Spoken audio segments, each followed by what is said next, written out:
for what it's worth. Part 1. From Pennies to Plastic. Welcome to the D-Minus Diaries, Episode 13, by Jim Jones.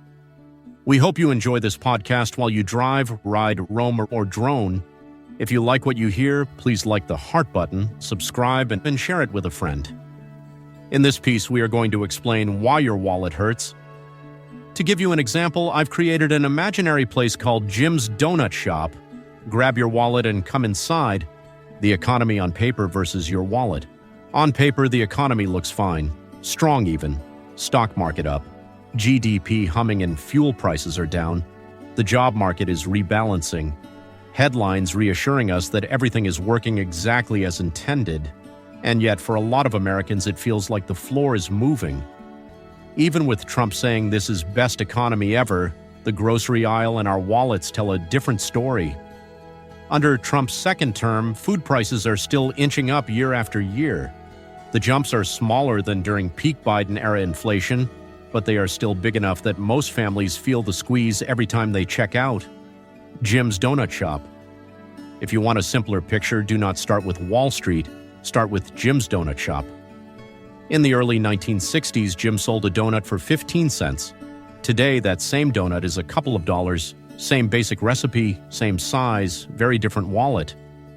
This episode is about that gap, the space between what the charts say and what people feel. Not because the economy disappeared, but because it quietly changed the rules, pickpockets, technology, and behavioral spending showed up while we were distracted. COVID did not break the economy, it bent it. And once it bent, it stayed that way. COVID attacked the economy. The first shock was labor. COVID caused a generational hiccup in the workforce that has never fully corrected. Millions of people retired early. Others left traditional employment altogether. Remote work went from novelty to norm almost overnight. Gig work exploded. Teenagers couldn't enter the workforce. Entire generations adjusted how they worked, when they worked, and whether they worked at all. That shift does not snap back just because the emergency ends. Crises always create winners and losers. During the Y2K scare, every computer in the world was replaced with a new machine. Riding on those machines was Microsoft. Fear, uncertainty, and urgency drive adoption, and the tech drove jobs and markets. Once the tool is in place, dependency follows. A year before the COVID breakout, Microsoft rolled out Microsoft Teams, a collaboration tool that allowed people to work together from anywhere with group chats, document sharing, screen sharing, and video, allowing managers to peek in on screen time and productivity. Then COVID hit, and employees just picked up their laptops and headed, well, anywhere. Teams became the digital office for the world. By the next morning, it was no longer optional. Between Microsoft Teams and Zoom, Americans were lonely but connected to everyone in the world. However, COVID did not just accelerate technology, it locked it in. Who won? Tech. At the same time, inflation crept in fast and hard. Prices jumped before wages had time to react. What did not get much attention was what happened next. The U.S. Mint quietly reduced coin production: pennies, nickels, dimes, quarters. Suddenly, signs reading "exact change only" appeared everywhere. Drive-thrus nudged us toward cards. Retailers encouraged contactless payment. Convenience became a necessity. Jim punched a hole in the wall and created a drive-up window to stay in business and to comply with state laws, and he put up signs reading "exact change" or "credit card only." With no in-store dining area, he reduced staff. People quit carrying cash. The wallet was replaced by a card or cell phone. That matters because psychologists have long known something uncomfortable. People spend differently when they use cash versus cards. Cash hurts. You feel it leave your hand. Cards feel abstract. When given a choice between a base model that meets your needs and the premium option, cash users tend to choose the basic. Card users reach for the upgrade. Digital money does not just make spending easier, it makes spending bigger. The same customer who used to drop a dollar bill for coffee and a donut at Jim's now taps a card and adds a fancy drink, add a tip, and don't even look at the price. Jim replaced his simple cash register with a new system with automated screens and self-checkout. Inflation itself is often misunderstood. It is not just rising prices, it is a transfer of wealth. If you own a successful business, have investments, stocks, or precious metals, the last few years treated you well. If you owned none of those things, the headlines that the economy is great probably has not materialized yet, and it hurts many. Housing hijacked the American dream. In America, we have been told that a house is an investment. In the early 1950s, my mom and dad's house cost about $6,000. Back then, you were usually looking at a 15 to 20-year loan and often around 20 to 30% down, sometimes more, unless you had special FHA or VA help. Today, according to Zillow, that same little house is worth about $133,000, 70 years older, same bones, same land. Your classic 20% down payment on that price would be about $26,000. The house did not suddenly become a luxury product. The value of the dollar decreased, financing changed, and the way we bid against each other changed. It was just a house. By the 1970s, the 30-year fixed mortgage had become the norm, which made it possible for people to buy a much bigger home and just focus on a monthly payment, even though over time that payment multiplies the final cost of the house. And Wall Street marketed the house as an investment. That lie has even made it to the asset column of the net worth side of the ledger. Is it an asset? Is it an investment? Now President Trump has even floated the idea of a 50-year mortgage. Wow, who wins? The tax man, the bank, the real estate agent, and maybe someone can afford a starter home. Lenders and agents make their money on interest, square footage, and comparisons, not just on land, materials, and labor. So, as inflation rises, the value of the house rises too, at least on paper. For homeowners, that value is a moving target because, as any homeowner knows, it always costs more money to keep a house standing. Housing costs have hijacked us. Home prices surged, fueled by low interest rates, remote work, and algorithm-driven pricing websites and apps. During COVID, companies saw an opportunity.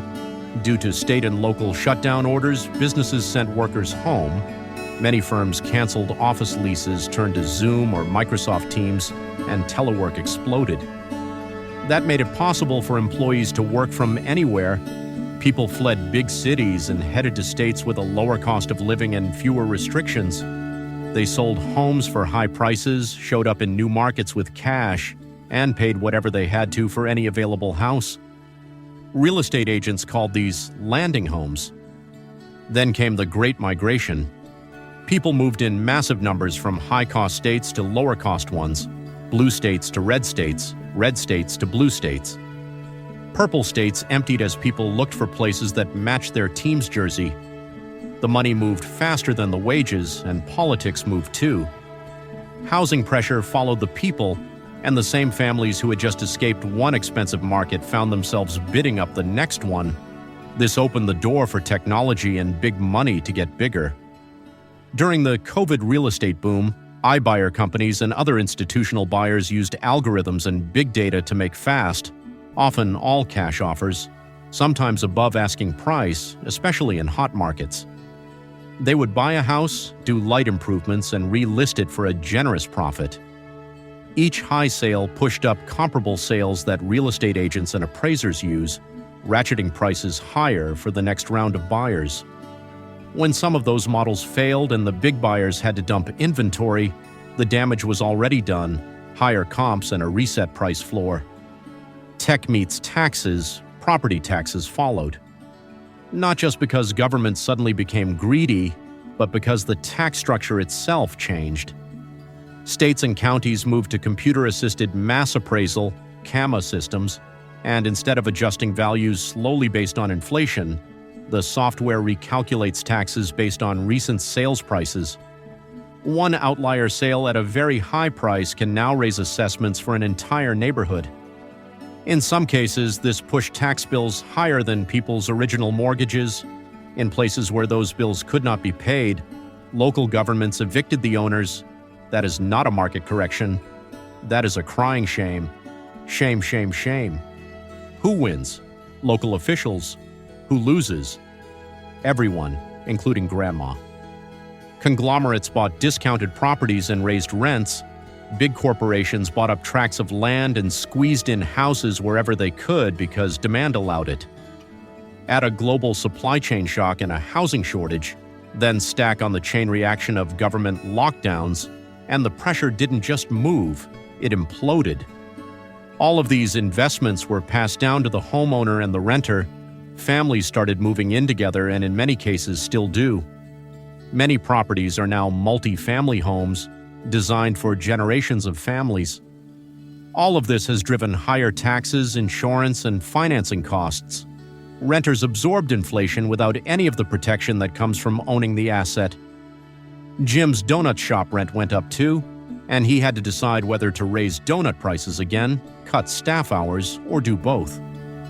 Housing markets exploded in little-town America, putting pressure on city infrastructure and inflating longtime residents' cost of living, with no way to compensate for the dynamic shift. The houses that elderly people used to sell so they could downsize into something cheaper and use the profits to help fund their retirement have become much harder to find, so for many seniors it is actually cheaper to just stay in their current home. Inflation and demand push the price of a starter home out of sight, and the shock to home affordability will ripple through the American dream for decades. Who won? Big tech. Meanwhile, companies faced rising costs of their own. Many folded. Others pulled a quieter trick. Prices stayed the same, but portions shrank. Packaging looked familiar. The promise looked intact. Only later did consumers notice they were paying the same for less. Shrinkflation did not feel like inflation at first. That was the point. Jim noticed that if he made the size of each donut hole bigger, most customers would not say a word. The box looked full. The price tag did not change, but the cost of flour, oil, and sugar went a little further, and 10 donuts turned into 11. Trade policy added another layer of motion. Trump's tariff wars began as an attempt to equalize import and export taxes. Consumers felt the volatility immediately. Manufacturers scrambled to adjust supply chains. But tariffs also became something else: a negotiation tool, a pressure point with world leaders, and an incentive for some manufacturers to start building new plants back in the States, bringing new jobs with them. However, the economy started to feel like a roller coaster because, in many ways, it was one. Tariffs should bring new jobs, new skills, and new opportunities to the states, and bring in more money to the federal government. In theory, this will help with the national debt or allow for lower taxes, but whether that actually happens is still a political promise. Who wins? Hopefully everyone. Time will tell. This is the end of Part 1, From Pennies to Plastic. Please tune in next week for Part 2, AI, Debt, and Digital Dough. If you have ways to help people save money, win, or have challenges, please share them. If this made sense to you, please like, subscribe, and share with a friend. Thank you. Jim D-Minus Jones.